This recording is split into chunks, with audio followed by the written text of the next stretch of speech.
Welcome, everyone. I'm really excited to be moderating this panel. We're very sad that Sobin could not join us today.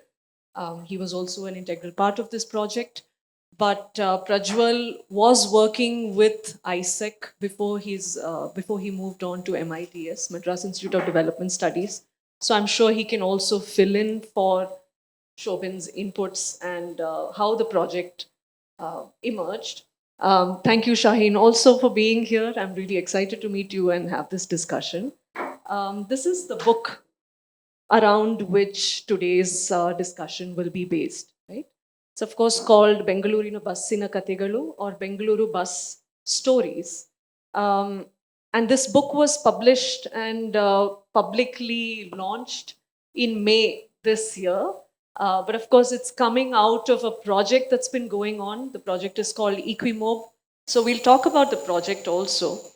Um, during his PhD, Prajwal did his PhD with the project, and he was with both Utrecht University as well as ISEC.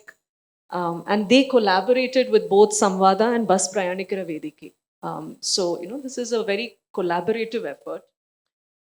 We'll, of course, listen to some of the stories that are published here. Three of our field researchers who gathered these stories are also here with us. We'll be inviting them a little later, Sahana, Dilip, and Pooja.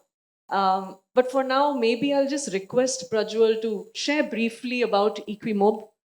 What is this research project and why the project has decided to publish a book that is also freely available to the public?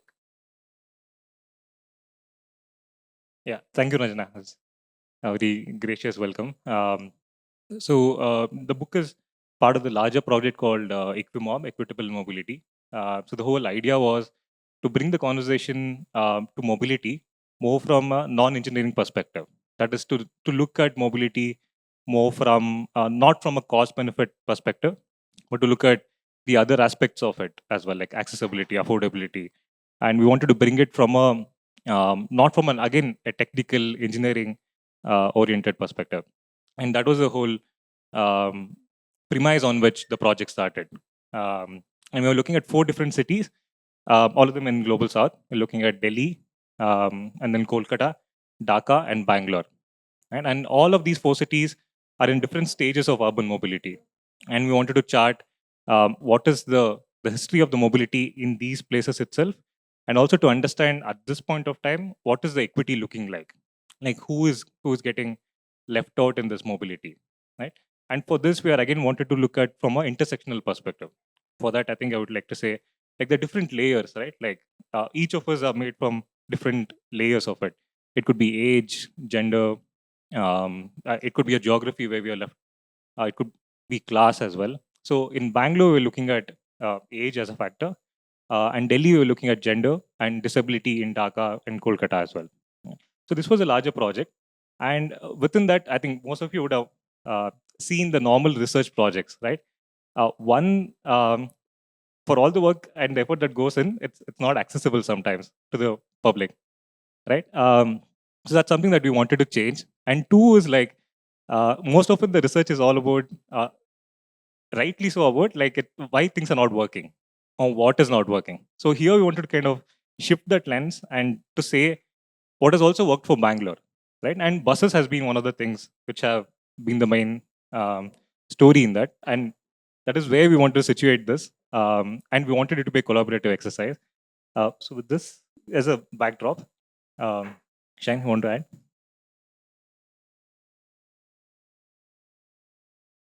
So I'm part of a collective called the Bangalore Bus Prayanagara Vedike. It is a collective of community organizations, unions, and interested individuals. That's the nature of the collective. So sometime in 2000, I think 14, 15, we had actually organized a bus festival. So at that time, we had actually done posted ads in many places and small posters and invited stories from the general public to about bus. Kind of like a similar intent that, okay, let's do something different. Otherwise, we would say, organize an adalat. We also did that during the festival, but that's a typical mode of engagement. we thought let's also collect some bus stories. So that was our first foray into something like this. We had brought out a very, crowdsourced, like, maybe some 15, 10, 15 small, very small pieces. Like, it was called Basayana. We called it Basayana, and we printed a few copies and all that, and gave it to different people and all that. So after that, I think this was when 2020, or when did we start? Somewhere around. So when Isaac approached us, for us, it was like a way to do that in a bigger scale and also make it reach a wider audience and do it in a more proper fashion, because Isaac also brings in some kind of institutional support. So that was how we ended up sort of, collaborating as part of this. And when Prajwal was saying, like, how do we find interns who can work on this? We immediately thought of Samvada. Samvada is actually a youth organization based in Bangalore. Since the last 30 years, they've been working with young people, particularly from marginalized backgrounds, and also kind of empowering them, sensitizing them, building capacities, leadership in with the young people in the city who are often not provided those opportunities. So it's a very, I mean, it felt like the best fit for us, that, the just the right organization who we could work with. And then we had together approached Samvada and had a conversation with them and a few more, and we selected the 4 students from Samvada. So it was a very collaborative project in that sense, and we were very happy that we could also partner with young people, and also we'll hear more from them. But their experience also was very enriching for us in the process. Thank you both. What's exciting for me personally is also as an academic, I think this is what Prajwal says, and I echo it. All our work sits behind paid firewalls. A lot of our funding comes from public funds, but we don't make as many efforts to share it with the public where the research actually emerges. And to me, it's an ethical necessity for academics to be doing this, to be doing more of this. So to that extent, I was very excited that this book is out. It's free to download. We have about 20 copies with us. Some of you can feel free to take it, but it's also free to download. We'll share the QR code of the book later towards the end of this. So the book has about 20 stories, and they are organized thematically. So there are different sections in the book. So visual scapes of Bangalore as seen through the buses. Then there's a social bonds that form in the buses, or the social life around maintaining buses, maintaining transport, keeping it going for the city. And then there are 3 sections that talk about stories that has to do with disability. How do people with disability access BMTC? What are their experiences? Stories to do with age and also gender inclusivity, right? So the book is quite interesting. What I also liked is that the stories, even though they are vignettes, they are written in first person voice. It's almost as if the people are directly speaking to you. And that is something that's also exciting. And I thought I should highlight that. There were about 250 copies that the project, published. I think only 25 are left now. It's up for grabs for the BIC audience. What is also interesting for me as a Bangalorean, a Bangalore resident, a person who grew up here, is that somehow public transport doesn't feature in our imaginations or conversations around the city, whether it is popular culture, media, films. You might have a Bombay best bus, or scenes of romance happening in Chennai, local trains, or Bombay trains, Calcutta trams. Even if they're nostalgic and whatever, these representations are also not sufficient for Bangalore. All we can talk about is traffic jams, and that'll be the last time I'll say those 2 words tonight. I've decided, we should talk about the city that's not about those 2 words. Um, right? So, in that sense, I think, this book is really exciting for that reason as well. So, I want to ask now about the process of selecting these stories. And before that, of course, they were part of a larger research project, if I'm right. And there were many stories that were collected. How did you all decide who will do the research? How were they trained? Or did you go to the field yourself? What kind of stories were gathered? Why did you curate these 20 and the whole process of it? I mean, both of you can speak to those questions. I think one of the things we were very sure about when we started off the project is that we didn't want this project to take the traditional way, where like you churn out the research and then you go to the public, or and then you go to the civic society, right? So here we wanted to like turn it around, and that's also something that's very new to all of us. That how do you start the conversation right at the beginning, right? Like even when we are trying to have the research question, or when you have the idea itself, right? I think we had this conversation right at the beginning. Like we met Shaheen and Vinay, even discussing like, is this the research question that we are trying to look at? Does it make sense? Like, are these the geographies or neighborhoods we are focusing? Like, does it make sense? Because BBPV has been on the ground. They have the ears to the ground for so many years, right? And from then on, we were very strong that it has to be a collaborative endeavor. Right? So BBPV was always there with their ears to the ground, imagining the entire project as well. Like one example could be like what routes should we focus on, like to collect the stories, right? At some point in time, it can't be random. You need to kind of there are certain routes, certain stories which get formed only on certain routes. Like for example, there is a bus which goes to Hesarghatta, where the flowers are ferried from there and carried to the city, right? And if you have to get that story, you need to have that understanding of the entire ecosystem of the buses, and that's something that we really could get from um, BBP. Got to the table, and then we also were very sure that we wanted someone who had lived experience of traveling these buses to collect those stories, right?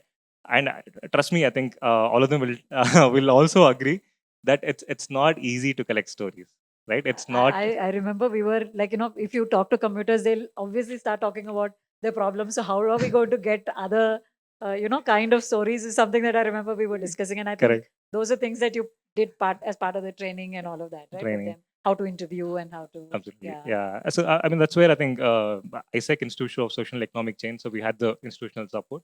And then we had Samvada, where we had like brilliant students, Yeah. like, and they had like lived experiences of traveling in buses. And they had really had this, had the skill to elicit those stories, which I felt like it's a lot of effort. And these stories were not elicited in the households, right? And these were go along interviews. Like, We actually they didn't traveled in know the where they used buses to, and, yeah, they used to get on the bus, go wherever the passenger was going, get on wherever they used to get on, collect the entire story, come back, um, and then they would transcribe it. And like Ranjana said, like one of the things we were very sure was that it had to be in the same dialect. Like it has to be in the first person. If they say ಎತ್ಕೊಂಡು ಹೋಗ್ತಾ ಇದೆ ಎತ್ಕೊಂಡು ಹೋಗ್ತಾರೆ ಎತ್ಕೊಂಡು ಹೋಗ್ತಾರೆ, right? ಇಲ್ಲ ಐತೆ is ಐತೆ only. You're not supposed to change any part of it, right? So that's something that we're very sure of. The stories came, and then the curation process. Would you like to say anything? And then I can. no, I was not actually that involved in the curation. So I think it's best that you only talk about it. I also had an observation, having read all these stories. I mean, you said earlier that typically research focuses on what's not working Yeah. and so-called the bias, that is negativity bias. And of course, as activists, academics, we want to bring about change. So therefore, you want to You highlight focus on the issues. problems, yeah. But this book does not have that tone at all.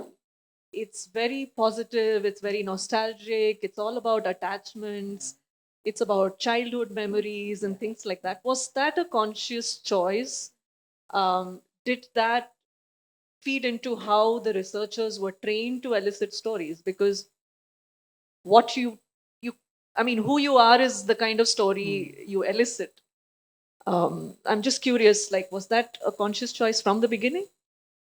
Actually, it was more. I feel it's more organic, like an ongoing conversation, I guess, because right at the beginning we weren't sure what were the stories we would get. Like probably we were looking at some intersections, like to not miss out on certain intersections, like and it could be caste for that matter. That's a lens that we thought it should be there. And we always wanted to look at different geographies of Bangalore, different class. Um, so these were always there, and beyond that, we let the stories to come on its own. Like and and also I think sometimes there could be a bias where I think certain stories are a bit harder to elicit in a shorter conversation. Right? So probably on ethnographic endeavor, probably there'll be more time for a bit more of rapport building, and probably that's the time when stories of a bit of discomfort would come in, or I think stories where you can share with a bit of trust and things would come. I think those stories, I think something we might have missed out, and this is we feel is like we're saying, like one step in the entire uh, journey. But that's a good observation. That's I also think this book is an excellent methodological toolkit for my students.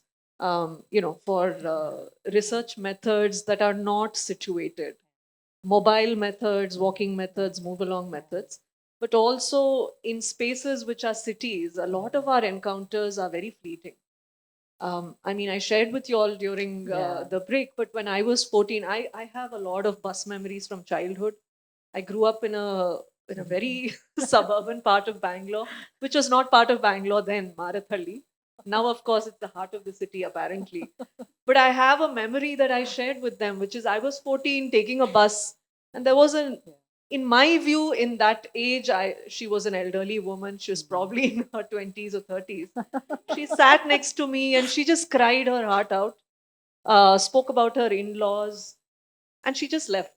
I don't know her name. I never saw her again on that bus route. But I still, to this day, remember the bangles she wore, right? So some of our fleeting encounters can also leave very deep imprints, right? So, yeah, I also want to state this now. I'm sorry if I'm breaking the flow, but I'm looking at the phone. When I do this, when I teach in a classroom of students and see students looking at their phone, I get very annoyed. So I want to just say it. I'm not distracted. All my notes are here. So I am looking at it. It's not out of disrespect to them. So I hope you understand. I want to now shift the focus a little bit also on how these stories are connected to larger issues of, urban mobility. And Shaheen, you're an urban mobility activist, particularly promoting bus as something that's central to Bangalore. How do you think, compared to policy kind of research in the past, and these kinds of initiatives where we are centering user stories, how do you think it's feeding into policy recommendations or discussions today?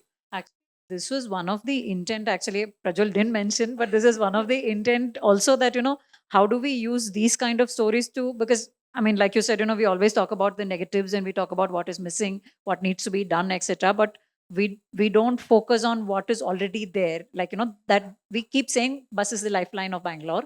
That's something that we keep using in all our advocacy and all of that. But then this actually shows how is it that lifeline? It is not just in terms of moving people, that it is the lifeline. It is also about how the bus is an integral part of our lives. It's beyond just a means of mobility. It's like, there's an emotional connect. There is a life around it. There are relationships built around it, not just among commuters, but also with the bus crew and the commuters, localities where the bus starts or ends. So there is a lot of web of relationships that are also built around this. So that richness of, it is a lifeline like that also, which we don't usually get to speak about. So I remember when Prajwal spoke to us about this early days itself, he used to say that, if we have stories like this, we want BMTC also to see this and know and feel that this is how the people of the city actually feel about the bus.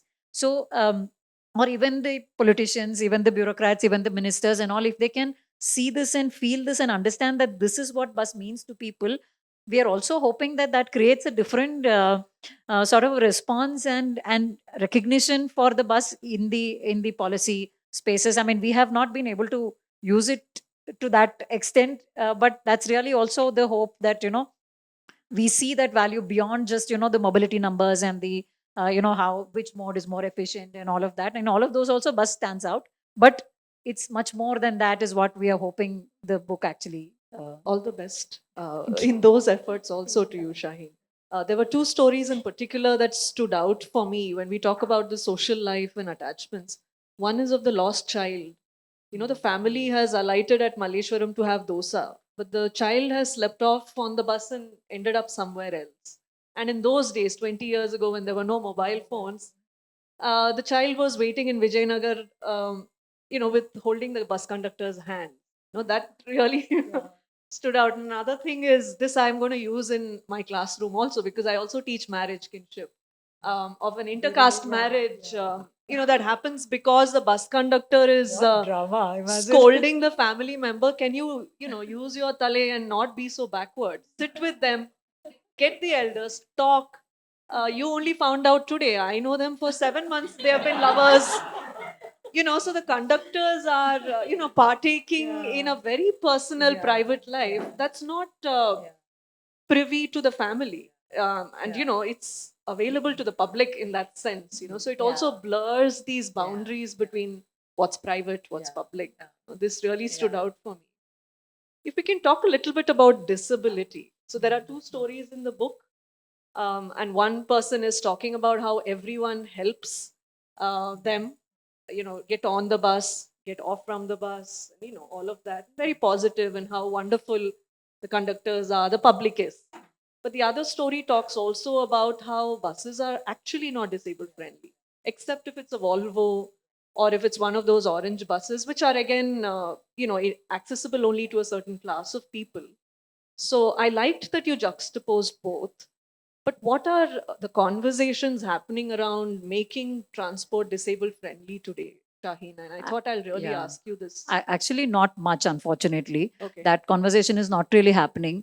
And when we come to that conversation, it is not just about the buses; it's also about the streets, because you don't just pop into the bus. You have to come to the bus stop and be able to board the bus. So it is a much larger integration that needs to happen when we think of making transport more accessible and inclusive. Unfortunately, those conversations are happening, but something that BMTC could and still do, and I think maybe even a policy kind of a direction, that all the buses that we buy in future, or build in future, would have to be accessible, I think is a minimum that we should do from a we are in 2025. I mean, how much longer should we wait for that basic sort of humanity to that it makes it easy for everybody, anybody boarding the bus. I mean, sometimes even abled people have difficulty climbing the height, the steps, because they're very high. So it's something that works for everyone. Why not just do it? I mean, what is stopping us from doing something as basic as this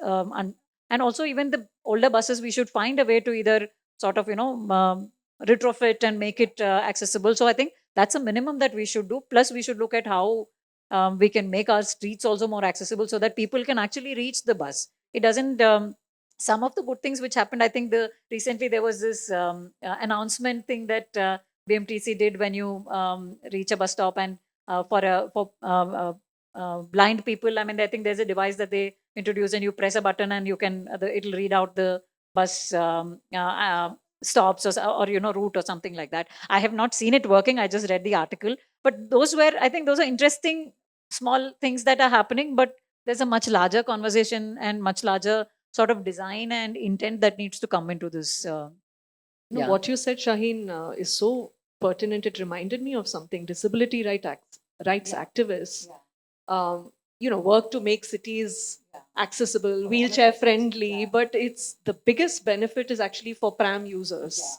And I think if we can think of, accessibility beyond disability, I think that's also, it's something that affects all of us. And yeah. I mean, all of them like kind of feed into each other also, right? I mean, when looking at age-friendly cities as well, like one of the major things that everyone used to say that is, if it's an older woman wearing a sari, getting onto that first step of a bus of a BMTC is something that's like so common. And when we make that happen, everyone else can come into the bus, right? It's like to make it inclusive. That's it. Like beyond all of these categories, inclusive. But one interesting thing is also that there are these islands of these inclusivity which are being planned out. For example, look at metro. Like the few things that islands of things that you can probably do there. But like the question arises, like why can't you do the same thing for buses, right? Like it's not like we don't know how to do it. We can build airports. We can build metro systems. It's not like we don't know. Like the question is like why buses are not. Why don't we do it for buses? Like Related to disability, there was also, the person had to go all the way from Nelmangla to Shantinagar to just get a bus pass. Like, is that necessary? But while we're on the bus pass program, I also want to discuss that a little bit. Can I just add one little Yeah, thing yeah, about of the course. disability rights? Like, I remember the disability rights activists saying this about, see, all of us are going to be disabled at some point in our life. So it is not about, just, some people or somebody else somewhere else. It is about all of us. We could get into an accident tomorrow. We will grow old. All of us are going to be disabled at some point or the other. So, why do we think so? Yeah, yeah, yeah. Sorry, yeah, you continue. Yeah. I Bus just wanted pass. to go into the bus pass Yeah, program yeah, itself. I yeah, mean, BMTC, yeah, BTS has yeah, always had it. yeah, And one of the things that struck out for me in the book is that the youth talk about bus pass as a way of accessing the city, yeah, and the youth from scheduled castes, particularly. yeah, But how the public sees that as somehow draining of public funds. And this is yeah, the kind of debate yeah. we are tired of listening, I know. because you give them this, and it's Yeah, yeah, BMTC is making loss because of the bus yeah, pass yeah, program, yeah. and now I'm sure they'll say the same about Shakti Shakti scheme and scheme. all of Yeah, that. yeah, yeah, Um, but what really struck me is yeah. that urban mobility is also closely tied with social Social. mobility, and we Yeah, cannot yeah. ignore Separate the that. two. Yeah, yeah, Both for gender as well as yeah, caste-based yeah, yeah, mobility, yeah, right? So that's something that stood out for me from one yeah, of the yeah, stories. yeah, So, yeah. um, So actually, I mean, if you look at the Shakti scheme and the stories that are coming out of that, or even the so many different studies that have happened after the Shakti scheme came in, you see a lot of those kind of stories. You see the changes it is making to people and their lives and their social mobility and all of that. So all of these schemes, it is. I think that they are social investments. That's how we should look at them. They're not really subsidies or doles or something like that. We are investing in people. I mean, it's just like, so why are we building roads? So why are we building some of these things? These are all public investment, and even this is public investment. We are investing in people's agencies, people's freedoms, people's ability to access better opportunities. I mean, being able to travel without any impediment is a big thing. So, and obviously, women or more vulnerable communities of various kinds would have greater difficulties accessing finances, other kind of resources to travel. So, if we make travel free for, in fact, we would say make travel free for everyone, because again, various people will find benefits in that one way or the other. And when we have free buses everywhere, every 5 minutes or every few minutes you step out anywhere, you get a bus and you can travel for free. It's an incentive to also use a mode which is efficient, which is more responsible, and all of that. So why not just make it free? I mean, the benefits are going to be manifold in many directions, whether it is health, whether it is pollution, whether it is access to mobility opportunities for people. So the benefits are so many at so many levels, and climate change, of course. I mean, emissions and all of that. So why would we not do that? Why would we not make that investment and put more and more money into public transport? Why should public transport make a profit? I mean, do we say that public education should make profit? We don't look at what profit or loss education department makes, right? It is the same thing. Why should we treat transport differently? It is a fundamental social infrastructure. So it should be free, it should be accessible, it should be ubiquitously available. That's how we should look at public transport. absolutely. I mean, recently there were debates about making privatizing BMT. So, and of course, I know you spoke about it, and you were published in Deccan for it. Do you want to say a little bit more? So we feel that, like I said, it is a public service. Why should it be in the hands of the private sector? And what is private sector actually bringing into it? I mean, they will come into something if they can make money out of it. So how are they making money? That's a question we should ask. I mean, so maybe there is a quick sort of, advantage in we don't have to invest the money to buy the bus. That is what everybody is selling in, going for this PPP models or, other kind of models. We don't have to invest. But we are actually paying the private operators over the 10-year contract or whatever that we are signing, the cost of the bus as well as the cost of operation. So we are paying them back from public money. It's just that we're paying it over a period of time. So when public money is spent, I mean, why should, and then how is the private operator making profit? By paying the driver less, by cutting on the maintenance, by not training them properly, all of these, and not paying them social benefits. So all of these are the ways in which the private sector will actually profit from it. So why should we support a policy which disempowers people or impoverishes people? And eventually it will also impoverish BMTC, because you will, as you start giving control to the private operators over a period of time, BMTC is not going to be able to control the quality or the operations or anything. See, even today, people will say, but today, what is BMTC doing? Of course, there are problems, there are deficiencies, there are weaknesses. But if we think that we can enforce quality with the private operator, why do we think that we cannot do the same thing with the public operator? Operator at least will be more accountable to us, right? We have more rights, we have more opportunity to ask questions and all of that. So we completely feel that it is a public service and it should be in the hands of the public and not with private sector. Yeah. I also wanted to speak a little bit about safety because while we're on the topic of gender, Shakti scheme, there's always separate seats for women. And, when I was young, it was the first 4 rows were for women, the rest were for men. And, we have ladies' compartments in trains, and now we have buses.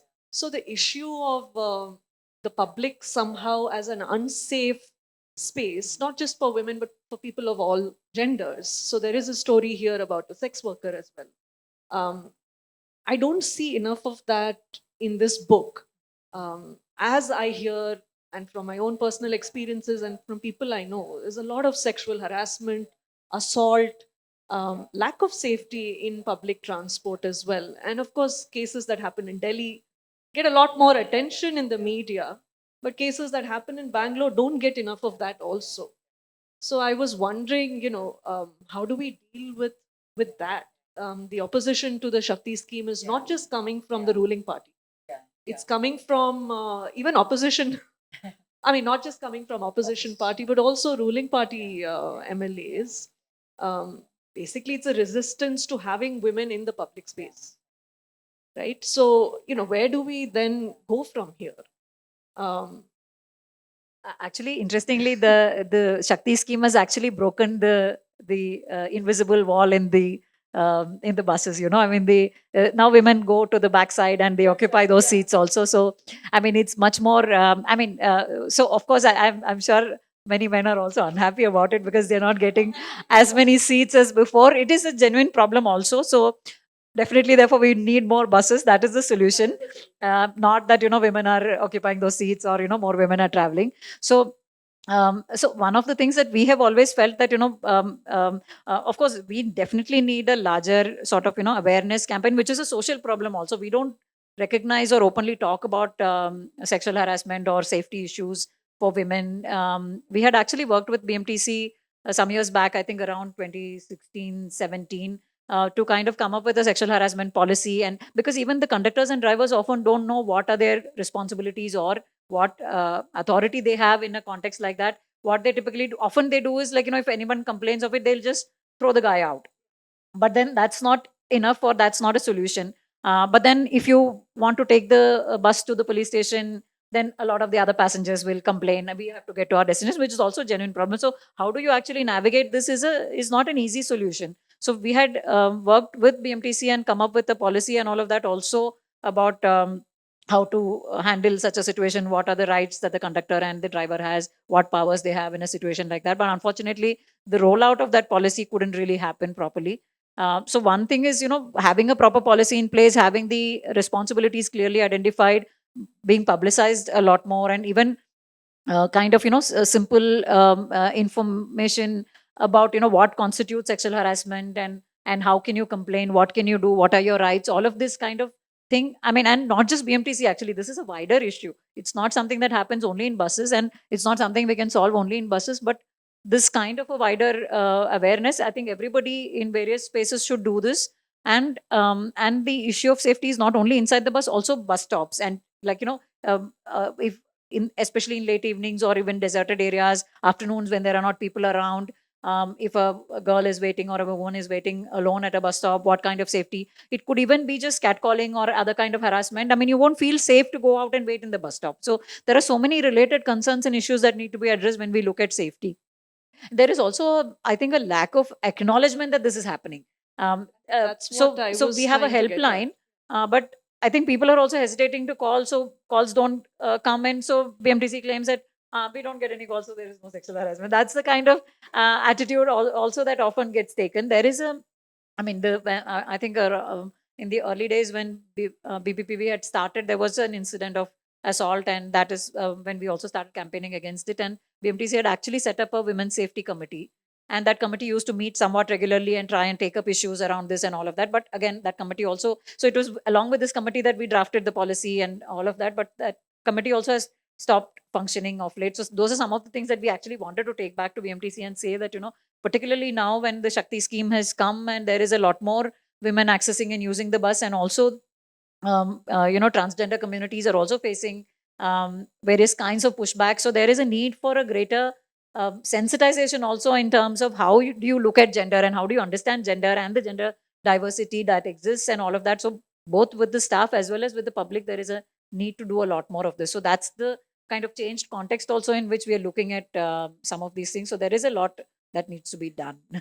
Because there's Yeah. always a lot of work Yeah, for us. yeah. I also want to maybe bring it back to the city of Bangalore itself. So of course there is public transport is an issue everywhere. There's mobility research, urban mobility research that's happened in Dhaka, Kolkata, Delhi. So Prajwal, maybe you could speak to what are the kinds of narrative stories that emerged from your research project in these cities, and how does Bangalore bus stories converse with them? Do you see similarities? Are there lessons that we can learn? Uh, I mean, the idea of four cities was also that, like, for us to kind of understand, um, are these processes like very specific to these cities, or can we learn from each other? Of course, we figured out like there are a lot of things which are happening at different stages. For example, like Dhaka was envisioning metro when Bangalore already had it. So now we understand like probably what are the things that Dhaka is going to face in next few years. Right? So we had that cross pollination across the different cities. But when looking at the discourse around mobility itself, right? Like one of the major things that comes about is the obsession with congestion, right? I think Ranjana swore we won't say that, so I'm not saying those two words, but I'm saying congestion. but um, but then all of us need to kind of think about like who is it a problem for, right? And if that is the problem that you're going to accept, then what are the solutions that somebody is mooting in again for this particular problem, right? So that is the larger discourse that we need to kind of understand, right? And then while doing that, what are the other things we are missing out, right? Like congestion is one, of course. There's definitely more accessibility, affordability, acceptability, right? Like and is it available, right? All of these other things are something which can get missed out when we go behind these labels, right? So that is one of the discourse that we wanted to be very wary of, and that came out in the research as well. And second is when it becomes one very starkly it came out was how elusive equity is in public transport. Just take the example of Bangalore, right? Buses are affordable, but they're not accessible, right? And you take the metro could be relatively accessible, but they're not affordable, right? At either point, like you're still excluded from both points of the public transport, right? And then it kind of takes us back to see like when you're framing policies, like who comes in front of your mind, right? Like is it the demography that you're planning, or is it something that you're planning for automobile, right? Are you planning for x number of two wheelers, x number of cars, right?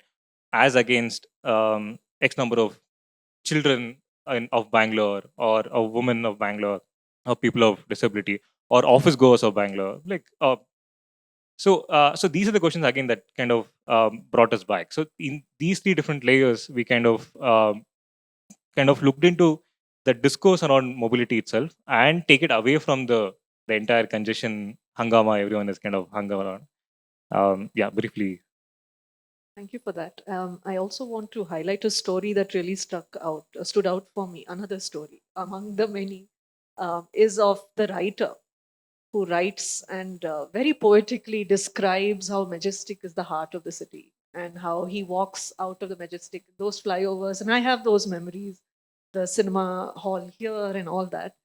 And if we were to take that as a lens, and you also said earlier that if bus is the heartline of the city, what is your poetic imagination of it? I mean, I just want to go a little bit away because I also have that part of my brain active. I see these Instagram social media stories about autos and the messages on autos or whatever. Like there is some kind of a public engagement, if you will. Is there something similar for buses? You had mentioned Friends of BMTC earlier. So, what is that? And if I were to ask both of you to think, why is the bus the heart of Bangalore? Why is it the heartline? Um, and how would you describe it in your own? I mean, the simple basic thing is that 38, 40 lakh people actually use the bus to travel. And that's without the times when BMTC goes on strike, it is your life is almost standing still. That's kind of like, it lets the city flow in a sense, people's lives flow. So that's one sense in which, that is the heartline.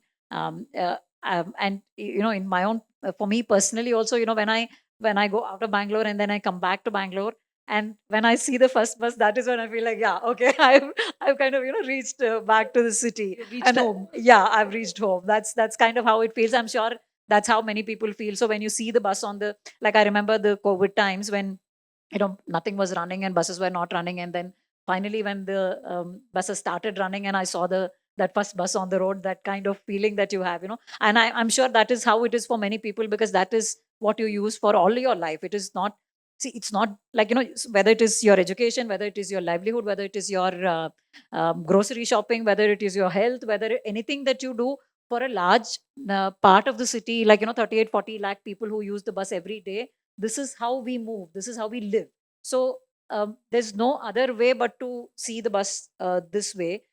Another thing I have felt like, I don't know if I'm really answering your question in that sense, but the one difference I felt, when you travel in the bus versus your travel in the metro actually cuts you off from the city. It puts you in a tube and it puts you into a different world, which it disconnects you from the city, actually takes you into something else which is not part of this world, not part of the society or the city or its character, and it makes you, transports you into something else. It cuts you off. But when you travel in the bus, you just feel like you are in the city. You're just part of the city. So these are the ways in which that experience is so different. But unfortunately, when you look at the policy decisions, even when we say public transport, metro is the thing that gets the attention.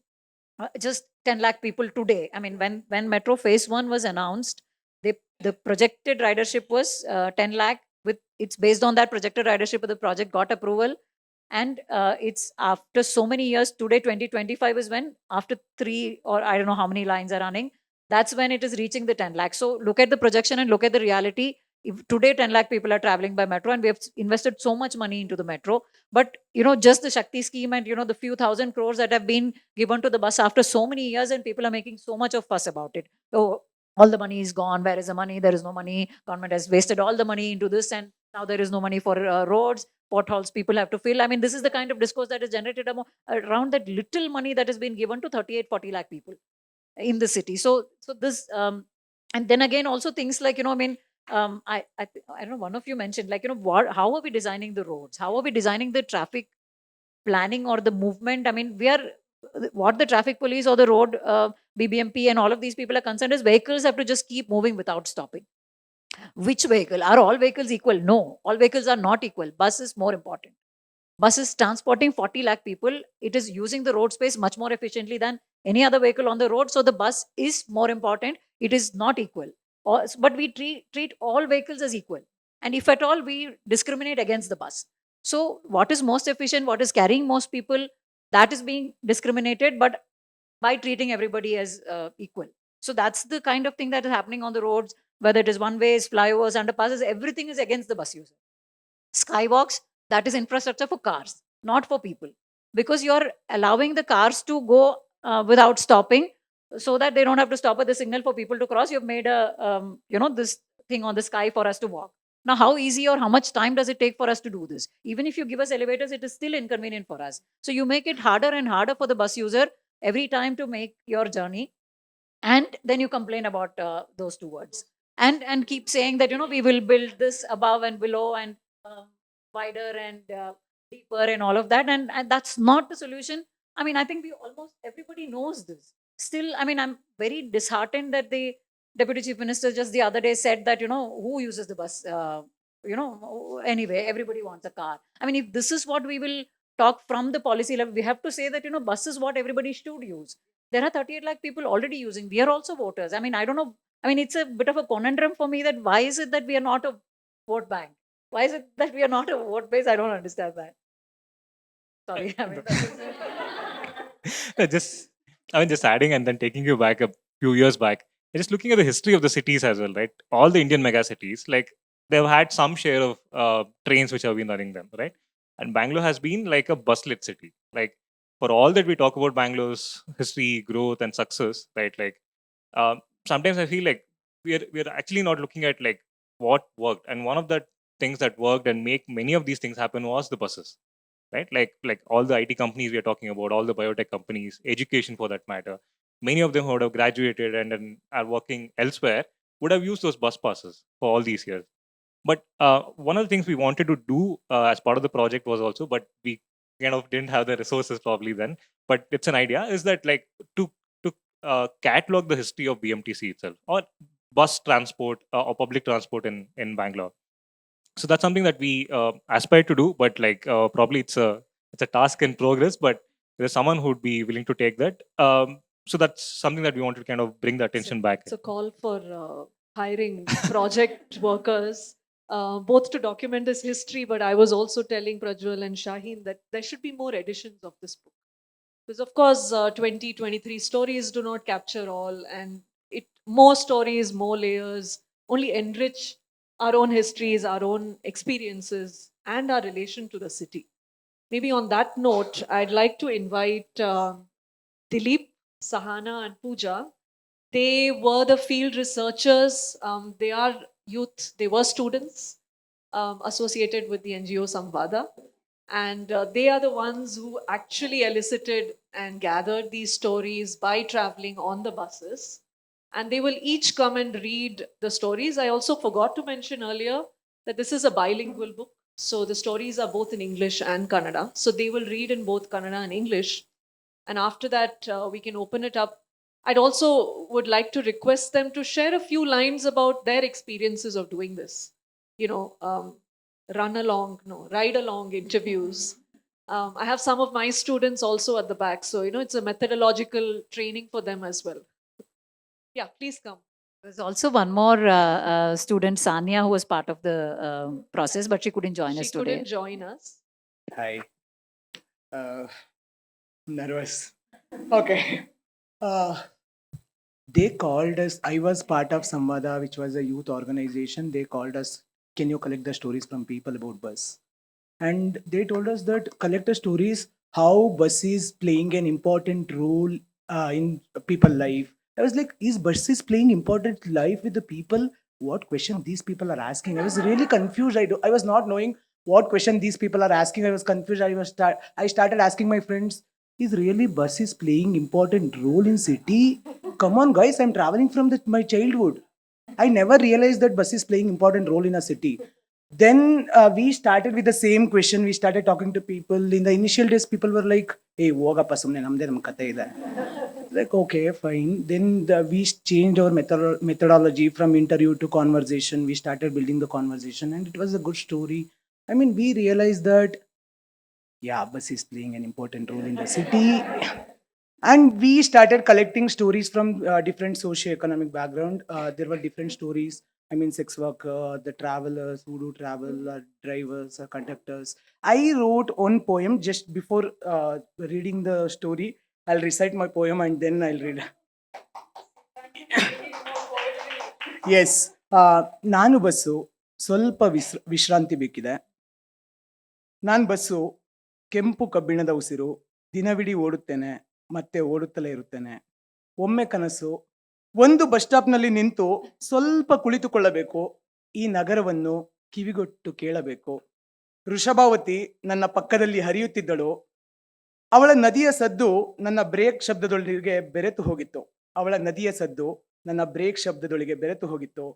ಈಗ ಆಕೆ ಮೌನ, ಕಸ, pipe, ಕಣ್ಣೀರಿನ ಒಳಗೆ. ಹೆಬ್ಬಾಳದ ಕೆರೆ ನನ್ನ ಹಳೆಯ ಗೆಳತಿ. ಹಕ್ಕಿಗಳ ಹಾಡು ಕೇಳಿಸಿ ಹನಿ ಹನಿ ಮಳೆ ಕೊಟ್ಟವಳು. ಈಗ ಆಕೆ ಮುಚ್ಚಿದ ಕನ್ನಡಿ, ಆಕಾಶವನ್ನೇ ನೋಡುವುದಿಲ್ಲ. ಒಮ್ಮೆ ಲಾಲ್ಬಾಗ್ನಲ್ಲಿ ನಿಂತು ಮರಗಳ ಜೊತೆ ಮಾತನಾಡಬೇಕೆನಿಸುತ್ತದೆ. ಒಮ್ಮೆ ಲಾಲ್ಬಾಗ್ನಲ್ಲಿ ನಿಂತು ಮರಗಳ ಜೊತೆ ಮಾತನಾಡಬೇಕೆನಿಸುತ್ತದೆ. ಅವು ಹೇಳುತ್ತವೆ, ನೀನು ಓಡ್ತಾ ಇರು, ನಮ್ಮ ನೆರಳು ಉಳಿಸು. ಜನರು ಹತ್ತುತ್ತಾರೆ, ಇಳಿಯುತ್ತಾರೆ, ಯಾರಿಗೂ ಸಮಯವಿಲ್ಲ ಮಾತನಾಡಲು. ನಾನು ಕೇಳುತ್ತೇನೆ ಅವರ ಮೌನದ ಮಾತು, ಅವರ ಕಣ್ಣಿನ ದಣಿವು. ನಾನು ಬಸ್ ಒಮ್ಮೆ ನಿಲ್ಲಬೇಕು ನಗರಕ್ಕೆ, ನಗರದ ಹೃದಯಕ್ಕೆ ಹತ್ತಿರವಾಗಿ ಕುಳಿತು ವೃಷಭಾವತಿ, ಹೆಬ್ಬಾಳ, ಲಾಲ್ಬಾಗ್ ಎಲ್ಲರ ಜೊತೆ ಒಮ್ಮೆ ಮಾತನಾಡಬೇಕು, ಹೇಗಿದ್ದೀರಿ ಎಂದು ಕೇಳಬೇಕು. ನಾನು ಕೇಳಬೇಕು, ನೀವು ಹೇಗಿದ್ದೀರಿ? ಅವರು ಹೇಳಲಿ, ನೀನು ಇನ್ನೂ ಓಡ್ತಾ ಇದ್ದೀಯಾ? ಅದಾದ ಮೇಲೆ ನಾನು ಮತ್ತೊಮ್ಮೆ ಓಡಬಹುದು, ಆದರೆ ಈ ಬಾರಿ ನಗರ ನನ್ನೊಳಗೆ ಉಸಿರಾಡುವಂತೆ.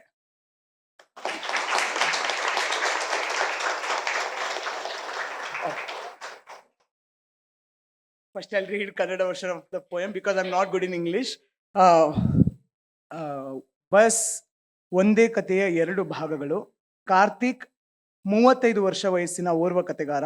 ಕಳೆದ 5 ವರ್ಷಗಳಿಂದ ಇವರು ತಮ್ಮ ಸಂಚಾರಕ್ಕಾಗಿ BMTC ಬಸ್ಗಳನ್ನೇ ನೆಚ್ಚಿದ್ದಾರೆ.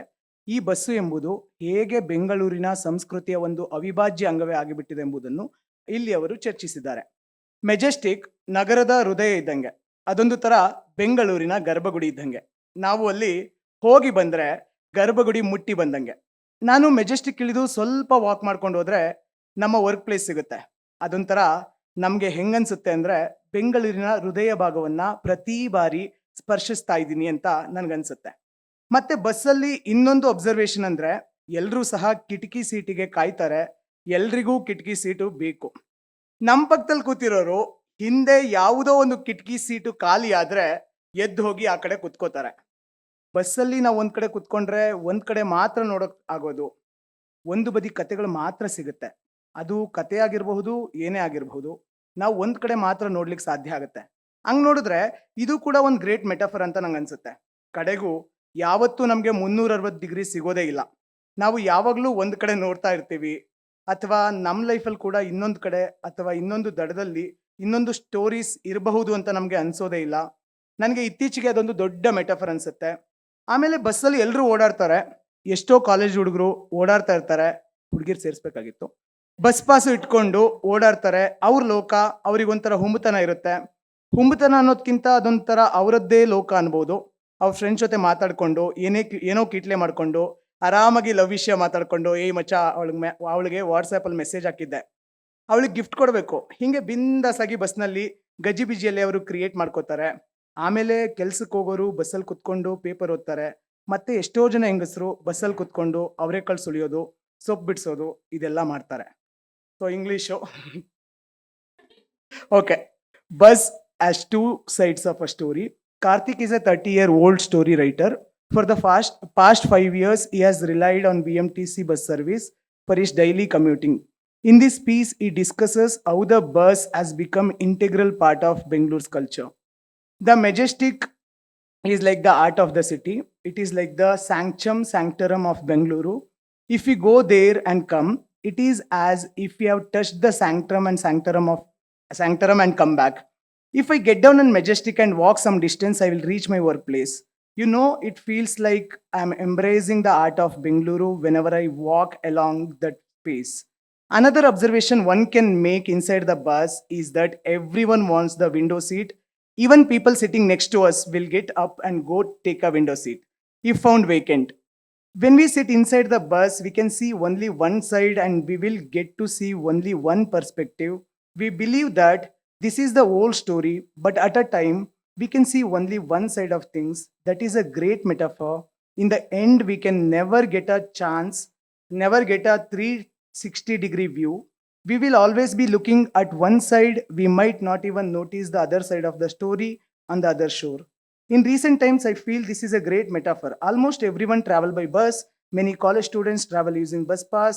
They will be in their own world, full of swag, more than swag, we can say it is their own world. They will be talking to their friends, their mischiefs, talking about love affairs. Hey, macha, I picked her on WhatsApp.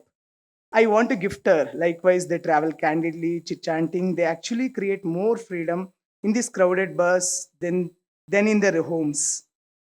Thank you. And about this one, my mother go to garments every day. Before this scheme, the 2-word scheme which they were speaking, she was walking for 10 kilometers every day from Nayandalli to Kengeri.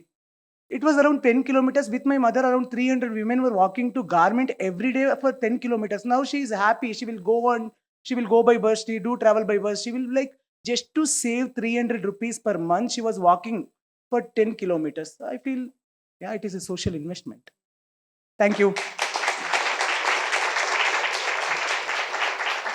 I think I'll read my stories first, and then ನನ್ನ ಕೆಲವು ಎಕ್ಸ್ಪೀರಿಯನ್ಸ್ನ ನಾನು share ಮಾಡ್ಕೊಳಕ್ಕೆ ಇಷ್ಟಪಡ್ತೀನಿ. So so when I took up this project, fortunately, I had a lot of people in my own life who were so passionately traveling in the buses.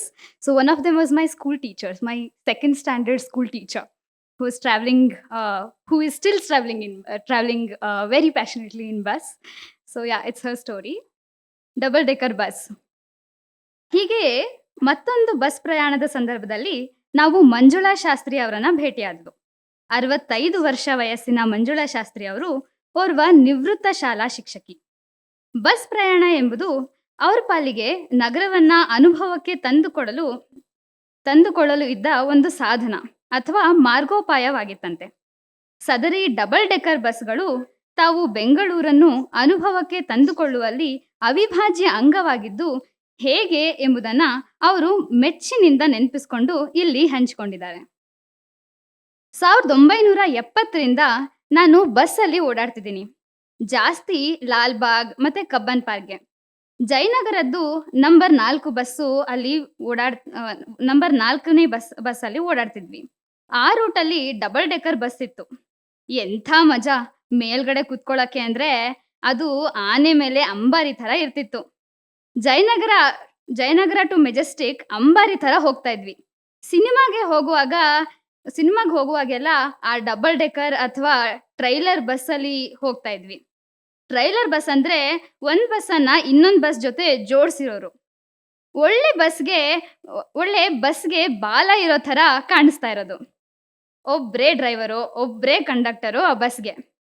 ಅದು ಬಹುಶಃ bus number 13 ಅನ್ಸುತ್ತೆ. ನಾವು double decker ಬಸ್ಸಲ್ಲಿ ಮೇಲ್ಗಡೆ ಕೂರೋದಕ್ಕೆ ಓಡಿ ಮೆಟ್ಟಿಲು ಹತ್ತಿ ಹೋಗಿ ಸೀಟ್ ಹಿಡ್ಕೋತಾ ಇದ್ವಿ. ಮುಂದ್ಗಡೆ ಕುತ್ಕೋತಾ ಇದ್ವಿ. ಕೆಳಗಡೆ ಡ್ರೈವರ್ ಸೀಟ್ ಇರೋದು. ಆದ್ರೂ ಮೇಲೆ ನಾವು ಕುತ್ಕೋತಾ ಇದ್ವಿ. ಈಗಲೂ ಕೂಡ ನಾನು ಆ ರೂಟ್ ನಂಬರ್ 4 ಬಸ್ಸಲ್ಲೇ ಹೋಗೋದು. ಡಬಲ್ ಡೆಕ್ಕರ್ ಬಸ್ ಸ್ವಲ್ಪ ಒಂದ್ರ ಮೇಲೆ ಇನ್ನೊಂದು ಇರೋದು. ಹಾಗಾಗಿ ಅವು ಈ ಮರ ರೆಂಬೆಗಳ ಮಧ್ಯೆ ಎಲ್ಲ ಹೋಗೋದು. ಬೆಂಗಳೂರು ಆಗ ತುಂಬಾ ಹಸಿರಾಗಿತ್ತು. ಎಲ್ಲ ಅದೆಷ್ಟು ಮರಗಳಿತ್ತಲ್ವಾ, ಆ ಬಸ್ ಆ ಮರಕ್ಕೆ ತಾಕೋದು. ಹಾಗಾಗಿ ಆ ಮರಗಳನ್ನ ಕಡಿಯೋಕೆ ಶುರು ಮಾಡಿದ್ರು. ಕೆಲವು ಜನ ಕಡಿಬಾರ್ದು ಅಂತ ಹೋರಾಟ ಮಾಡಿದ್ರು.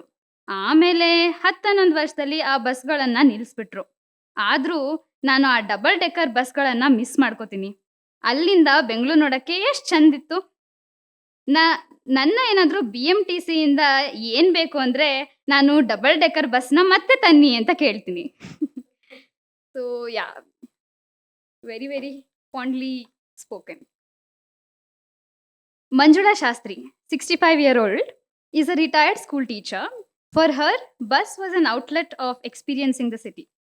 Here, she shares how double-decker buses were an integral part of experiencing Bangalore. Since 1970, I have been traveling by bus, mostly to Lalbagh and Kabban Park. I used to travel most on Jayanagar's number 4 bus.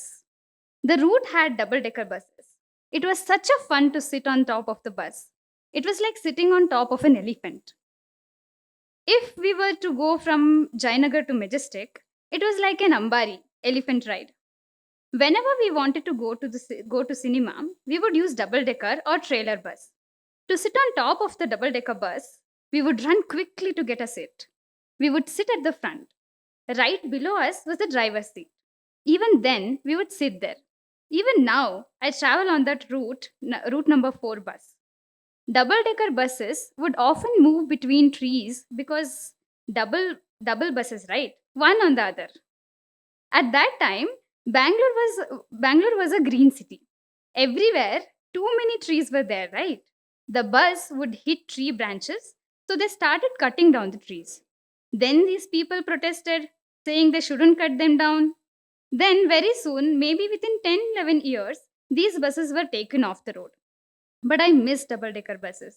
How good they were means from there, It was a joy to see Bangalore. If someone were to ask me what I want from BMTC, I would ask them to bring back double-decker buses. Yeah.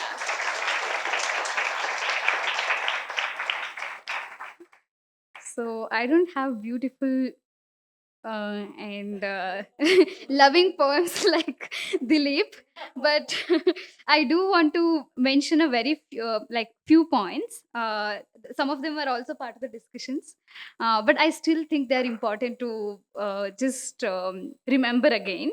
So recently, I read a I think just today morning I was reading a LinkedIn post on how Rohini Nilekani was walking on Kormangla footpaths and found them really walkable. Walkable footpaths, but I was so tempted to write in the comment that please come to Kalasipalya and market side, please do some walk, do walk there too. But I mean, I appreciate the all kinds of initiatives they take on, and then I mean, it's only so basically when in order to experience not only the city but the society that we are living in, I think we when we travel in buses is when we actually get to experience the people and the society and the families also. So so one incident that I want to share is a childhood memory. So my mother so I and my mom have traveled in buses like for it's been since childhood we've been using the transport a lot. And so there was once an incident happened where she actually got off the bus.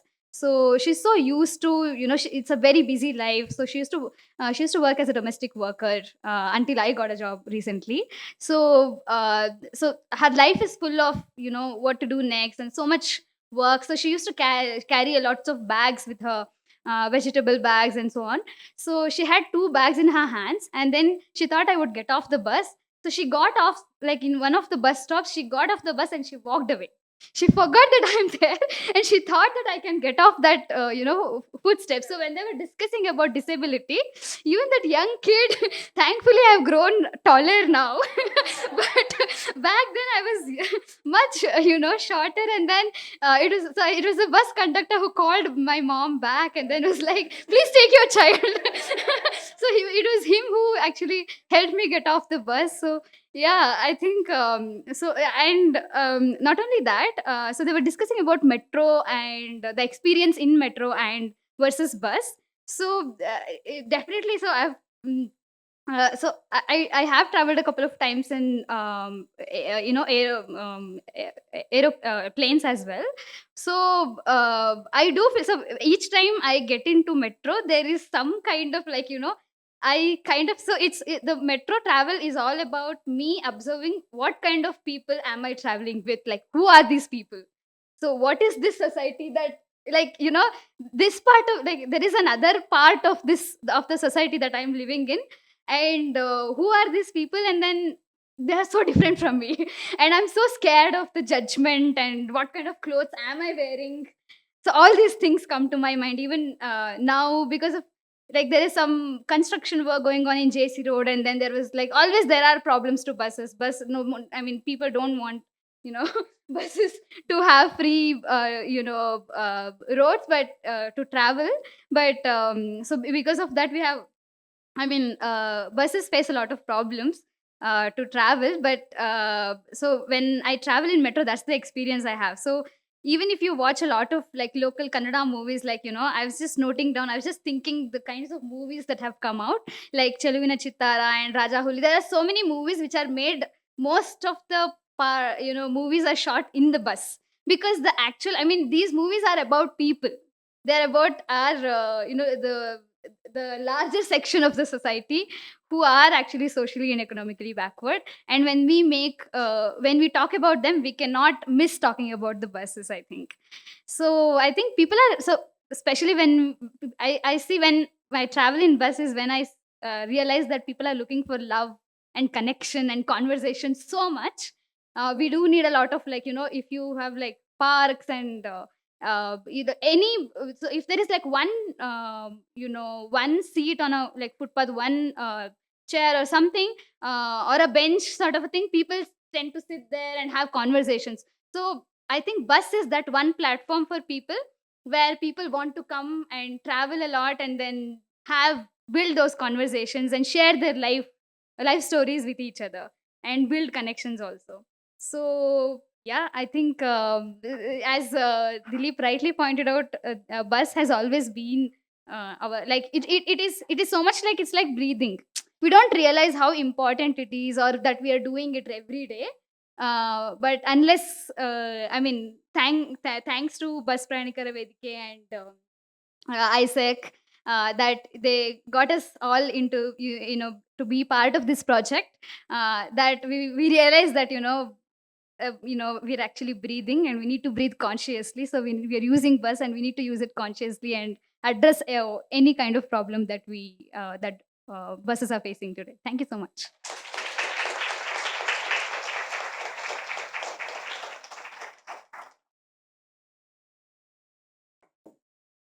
So, first thing, why I chose to be a part of this. ಇವರು BMTC ಅಂತ ಹೇಳಿದ ತಕ್ಷಣ ನಂಗೆ ಒಂದೇ click ಆಗಿದ್ದು, okay, I want be there. So I know both of them know the reason why. ನಮ್ಮಪ್ಪ BMTCL driver. So I was very very excited to be a part of this. And when they came up with this, I wanted to know, like, what are they going to do? BMTC, okay, problem solve ಮಾಡ್ತಾರಾ, ಇಲ್ಲ ಕತೆಗಳು collect ಮಾಡ್ತಾರಾ, like what should I do here, and something, because it has always been like, can any one of you like let me know when is the first time like you solo traveled in BMTC bus? Age. Okay, so ನಾನು to be very honest, it's not because ನಮ್ಮಪ್ಪ ಓಡಿಸ್ತಾ ಇದ್ರು ಅಂತ, no not for that. But ಇಲ್ಲಿಂದ ನನ್ನ bus ಹತ್ಸಿ ಬಿಟ್ರೆ ನಮ್ಮ ಅಜ್ಜಿ ಮನೆನೋ ಎಲ್ಲೋ ಒಂದ್ ಕಡೆ, I was just like first standard, UKG, LKG, I used to go. And that was the trust that my dad had on his samsthe. Right? So this is one of the main reason why I wanted to be a part of this project. And even when they came into Samvada, I wrote all the things, like I have relatives there, I have my father working, almost all of my dad's side relatives are working in BMTC. My uncle is a conductor, my dad is a driver and ticket collector as my mama, everyone. So exactly. So I definitely wanted to be a part of this because I know I can't drive and I can't go collect the ticket. At least I can do something in the background. This is why I chose this. And first I want to share my experience also. ತುಂಬಾ ಅಂದ್ರೆ ತುಂಬಾ ಪ್ರಶ್ನೆಗಳು ನಮ್ಮ ತಲೆಯಲ್ಲಿತ್ತು. And ಅವ್ರು ನಮ್ಮನ್ನ ತುಂಬಾ ಚೆನ್ನಾಗಿ mould ಮಾಡಿದ್ದಾರೆ. Like what type of questions you're supposed to ask, and don't cut them off. Main ಆಗಿ, so they asked us don't cut them off. ಮಧ್ಯದಲ್ಲಿ ಅವ್ರು ಏನಾದ್ರು ಹೇಳ್ತಿದಾರೆ ಅಂದ್ರೆ ಲೆಟ್ ದೆಮ್ ಗೋ. ಅಂಡ್ ಈ ಬುಕ್ಕಲ್ಲೂ ಕೂಡ ತುಂಬಾ ಕತೆಗಳು ಫಿಲ್ಟರ್ ಇಲ್ದಿರಂಗ್ ಇದೆ. ಸೊ ನಾವು ಹೋಗಿ ಅವ್ರ ಜೊತೆ ಮಾತಾಡಿ, ಲೈಕ್ ಒಂದ್ ಬಸ್ ಹತ್ತಿ, ಮೇ ಬಿ ನಾನ್ ಜಾಸ್ತಿ ಫೋಕಸ್ ಮಾಡಿರೋದೆ ವಿತ್ ಅಬೌಟ್ ಕಂಡಕ್ಟರ್ಸ್ ಮತ್ತೆ ಡ್ರೈವರ್ಸ್, ಅವ್ರ ಪಾರ್ಟ್ ಹೇಗಿದೆ ಅಂತ. And today I am going to read that story itself. One of the driver who started with that bus, ಆ ಬಸ್ ಕಲರ್ಗಳು ಹೇಗೆ ಚೇಂಜ್ ಆಯ್ತು. ಅಂಡ್ ಹಿ ಸ್ಟೇಟ್ಸ್ ದಟ್ ಈ bus scrap ಹೋದ್ರೆ ನನ್ನ ಕೈಯಿಂದಾನೇ ಹೋಗ್ಬೇಕು ಅಂತ. So until then he wanna drive that bus. That is how close he is to that bus. So I'm going to read that story for you all. So this is, my bus is mine till it reaches scrap. Meet Pramod, a devoted 44-year-old BMTC driver. So this story was like 3 years ago. So now he is 47, I guess. Who has spent 14 years driving on the same route, having experienced the transition from older buses with hard steerings to newer ones. He shares unique bond with his cherished bus, seen in all 3 photographs. Like if you see the book, there are 3 photographs of the bus. It's the same bus basically. And in this conversation, he talks about the various iterations and paint schemes his bus has been through. My name is Pramod. I'm 44-year-old. I have been working as a BMTC driver at the same depot for 14 years. With older buses, the steering was very hard. Now the clutch, brake, and steering have become softer. From the beginning, I have been driving on the same route. Only in the first year, I drove on the Majestic to Vidyaranyapura route. For past 12 years, I've been driving on the same route. My duty starts at 9 in the morning. I come to the depot by 7:45, check the bus condition and wipe the windows because as long as I drive, it is my bus, right? Earlier, I used to drive an old bus. Then the DC allocated me a new one. This is the same bus. Since 2011, I have been driving the same bus. I have some kind of bond with this bus. People say 342 means Pramod and Pramod means 342. That is the bus number. And my bus conductor says this vehicle should reach scrap from our hands. Many people suggest that I take up the new Leyland buses, but somehow my mind doesn't agree. My bus is mine. Maybe the pickup might be a little less, but that attachment is something else. I have all the photographs of the same bus under different paint shades. So it's in red, green, and blue. And now it's in white. So this is how is our story. Me and Dilip, we went together to collect this story.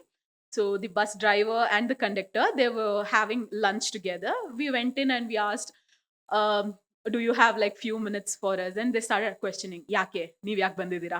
ಏನ್ ಬೇಕು? And all of those things. Then we told, no, we are just trying to collect few stories about bus and your relationship with bus. So he was very happy. So as soon as we said that, how's your, how close you feel to your bus and all of those things, he started sharing everything. He started showing the photo. He sent it across to us through WhatsApp itself. And, it was very close.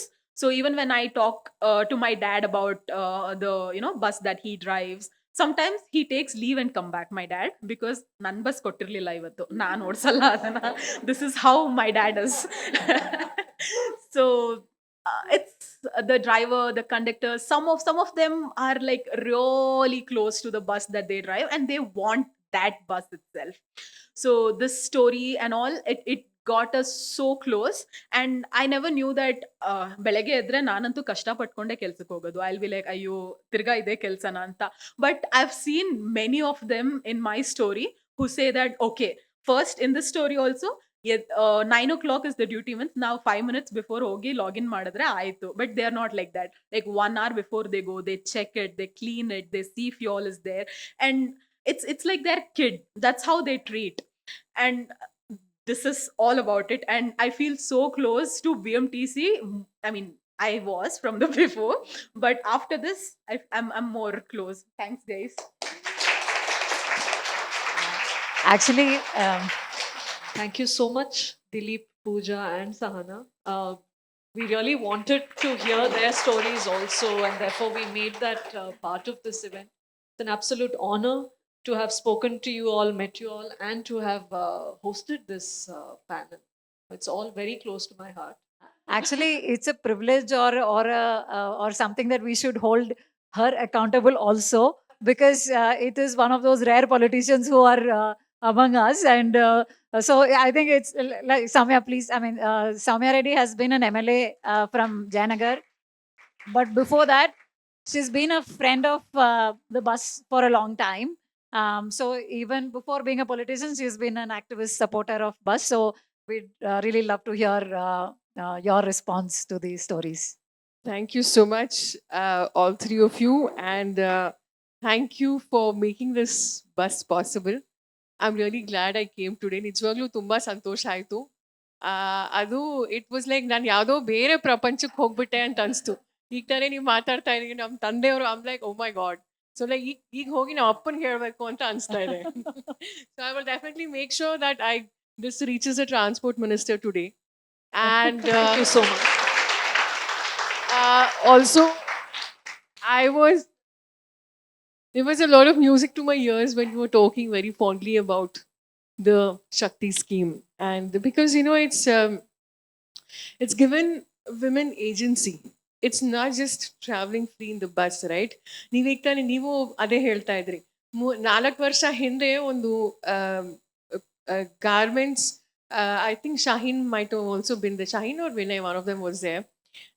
Garments workers ಒಂದು ಇದು ಜೂರಿಯಾಗಿ ಕರೆದಿದ್ರು. ಅಲ್ಲೂ ಇದೇ ಬೇಡಿಕೆ ಇತ್ತು that ಫ್ರೀಯಾಗಿ ಮಾಡಬೇಕು ಅಂತ. So ಈಗ ಅವ್ರ ಪಾಪ 4-5 ಕಿಲೋಮೀಟರ್ ನಡ್ಕೊಂಡು ಹೋಗ್ತಾರೆ because it is bus pass is about like 1500 to and then and what you said is absolutely true. ಯಾಕಂದರೆ ಈಗ ಒಬ್ಬ ಬಿಜಾಪುರದಲ್ಲಿ ಸೆಲ್ಫ್ ಹೆಲ್ಪ್ ಗ್ರೂಪ್ ರೊಟ್ಟಿ ಮಾಡಿಬಿಟ್ಟು ಮಹಿಳೆಯರು ಪಟ್ಟಕ್ಕೆ ಬಂದು ಈಗ they become woman entrepreneurs. And I can go on with amazing stories like these. It's not just about going from one place to another, right? It's giving women agency to access to healthcare, access to education, access to and the best part is it's also having a huge impact on mental health as well. Can you really believe it? Because it's once in a while, once a month, they are actually like going to like different places. Could be temples. It's also increase the revenue of the temples. And in fact, a good friend of mine, she's also a civic activist, Tara Krishnaswamy, has done a report on the 5 guarantees as well recently.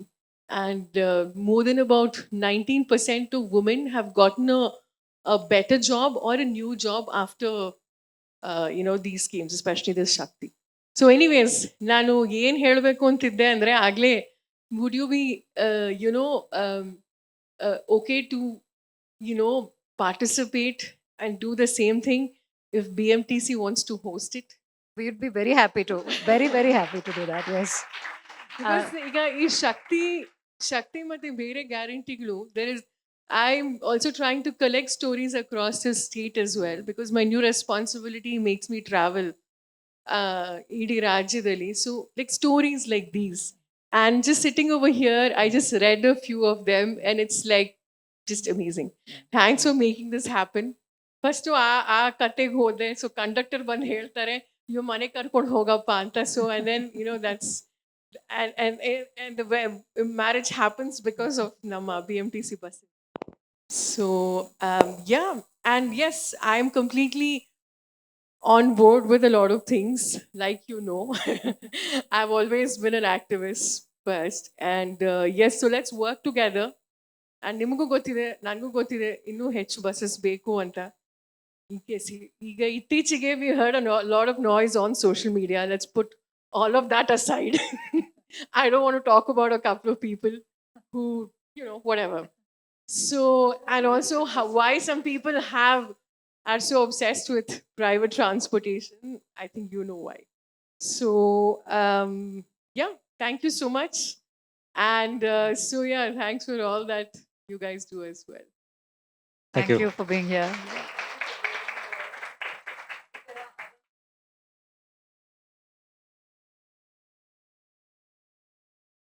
Good evening. It was absolutely delight to hear all of you.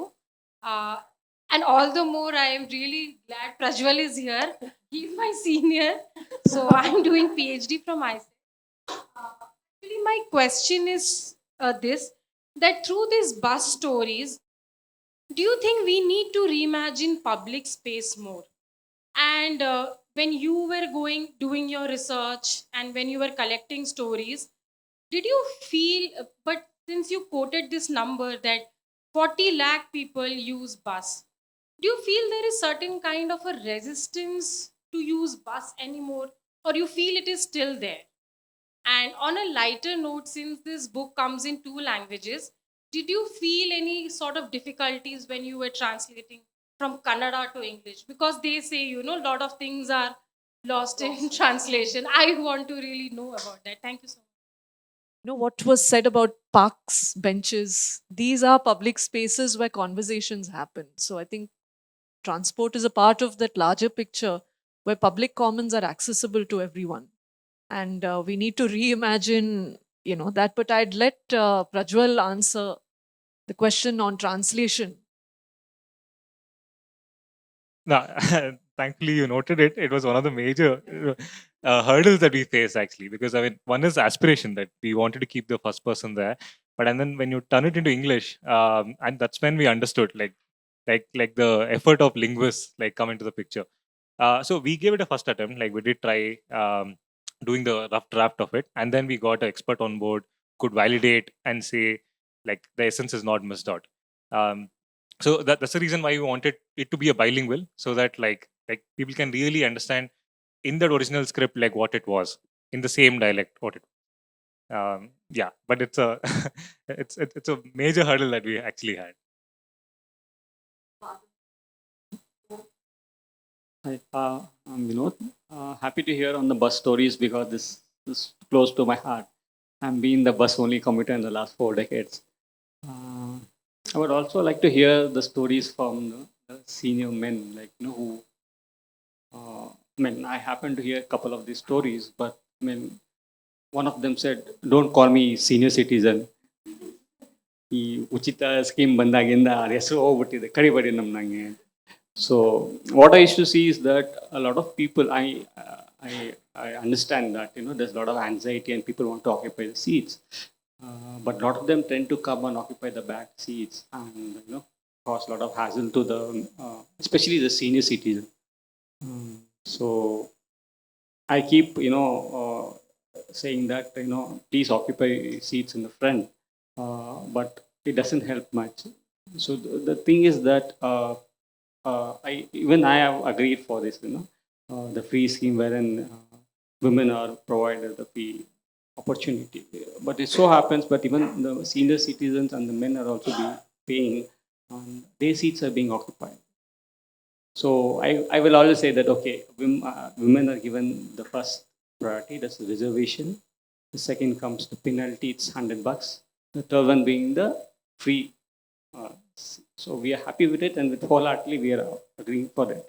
But what's going beyond it is that people are coming occupying the handicap seat,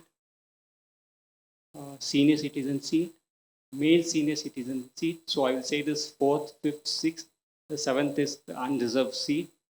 I'm not sure. One day I'm going to see the eighth seat also being occupied, which is the driver's seat. Maybe we have to give them some training. No, these are the people who 10% of people who always do it regularly on regular basis, and it's become a nightmare for a lot of senior citizens.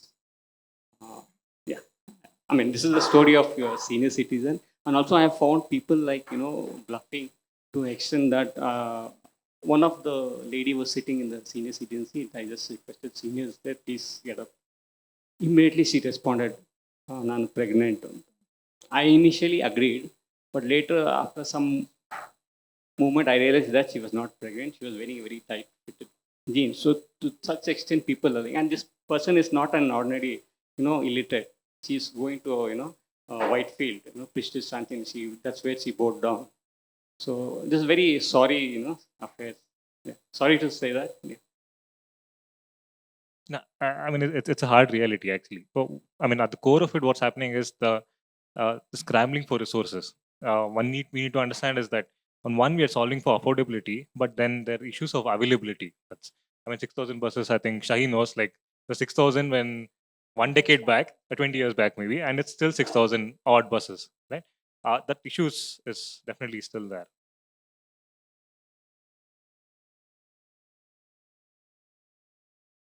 See, actually, to kind of add to what Prajwal said, see, this scarcity of resources that is artificially created, it makes us fight among ourselves. Why should the senior citizen and the woman have to become adversaries? They are not adversaries. Of course, I mean, in the context where we have limited seats, I think we should all respect the priority that should be given to senior citizens. But I don't think this is just a problem of women occupying the seats. I've often seen that even men occupy senior citizen men seats and don't give up. So, but then, suddenly when it is the woman occupying, it becomes a much more visible problem for us. And these are also exceptions and rare situations. I don't think we should make that the real narrative. And these seats at the back are actually, of course, there are the reserved seats for people with disabilities and senior citizens, which, irrespective of gender or anything, we should respect. But a lot of the seats at the back are unreserved seats. It's not reserved for men, it is general seats. It's seats for everyone. But there is this general notion that seats at the back are for men, and therefore women should not come and occupy. I think in the cases where there's so many cases where men for years have occupied women's seats, and we don't even. Often, if you speak up, even sometimes the women say, why are you making a fuss? So that's the kind of experience from which women are coming. So this narrative, I feel, unfortunately, is a very, small, insignificant number of people who do this. So let's not make that the narrative about the Shakti scheme or the, occupying seats. I think we should all just come together and ask for more buses. That's what we really need. That's the only way we can solve the resource problem. Thank you. First of all, thank you for creating such a feel-good panel and an open discussion that is very, like intersectional and everything. One question that I had was, again, it's very apparent, right? Again, how you were talking about, like, we have this perception that the back of the bus is for the men, the front of the bus is for women. What is the history in probably Bangalore transportation that you have found is like creating this like binary perception with transportation? Thank you.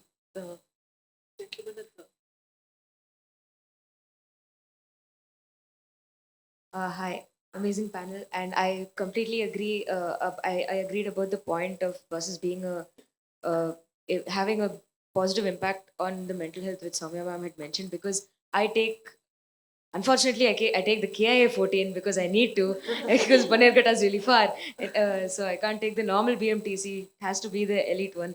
So sorry. So I use it as a third space because Bangalore does not have enough third spaces for people, just as a place to sit and be with yourself for some time and cut off from the world for a bit.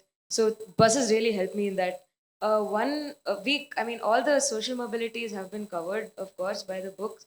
But one thing which I noticed a little bit in the recent times, because of more issues coming up with the language conflict, is I have heard passengers complain to bus drivers if they know each other of oh nan bussalitte on Hindi maatadak shuru marde. Why are you bringing Hindi people in bus driving positions also? Why can't you retain Kannada like the Kannada identity in positions like that? So if you have any comments on that, or if it's too recent for you to comment on that also.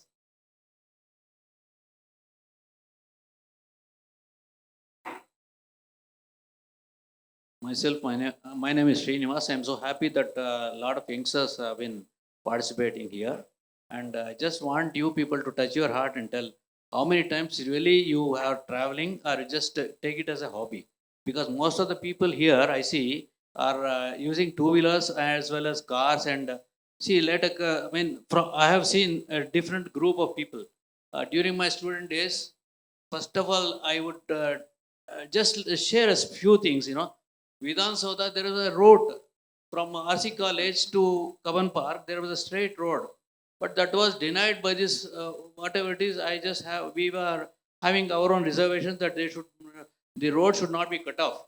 The road has been cut off now because of the presence of Vikasa Soda, and because of that we have been pushed far away, and that is KR Circle and Shivaji Nagar.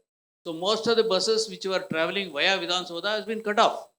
And that is very tragic, like we were just enjoying, see the Venkiyalli Aralida Hoovu, that movie, you can see that, no? Munde Banni, Munde Banni, okay? Well, I just want to cut short. There are other things also. The Shakti scheme, as said, one gentleman rightly pointed out, I also fought.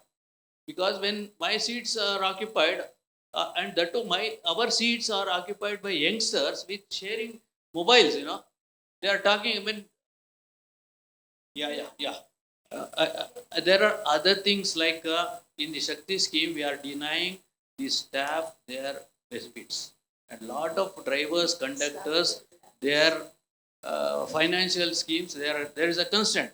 Please think about that, because somebody said that my father, I mean everywhere. So like a driver and a conductor, a retired staff, they have not been given their settled their money, and I don't want to pinch on their pockets, and we should be. And many people who are traveling, IT people, do they really need free travel? Let us touch our heart and tell it. Okay. Okay, maybe we can just talk about the history of how, no, in and then I think both questions relate to conflicts in public spaces, conflicts in public transport, and this is not new to Bangalore. But in recent years, I mean, there are many sides to this story. But what I would say is there is a certain rapidness to the change in the city that has affected a lot of city dwellers. And I think that pain also needs to be addressed. But alongside that, how do we channel that? How do we mobilize around it? Like Shaheen said, the solution is to ask for more infrastructure, to ask for inclusive infrastructure, which is the whole purpose of this project, as well as the panel. But instead, we are pushed to fight for scarce resources. So I also feel like in a lot of cities, it's scarcity by design. And there are some private entities that profit from it. So, I think we need to expand our imaginations of how we can come together to see that we're all in this together. There are stories in this book also where bus drivers are also migrants. And migration is here to stay. All Indians are free to, move around within the country. So how do we then address some of these issues? There is no real solution. But why is the mobilization happening around one identity? It could be linguistic, it could be something else, class, it could be gender. So the whole project has taken this intersectional approach precisely to show that focusing on any one issue is not the solution. So I would gather all these questions and maybe sum up the project's objective, which is to be intersectional in approach, address, validate the concerns which are real, but at the same time, look for imaginations of justice that are beyond politics of identity. So maybe on that note, I'd like to thank all of you for being here and the wonderful audience for engaging with us for so long. And thank you, BIC, for agreeing to host this panel. And they have been amazing with their responses, with the wonderful design. Thank you, Nazneen.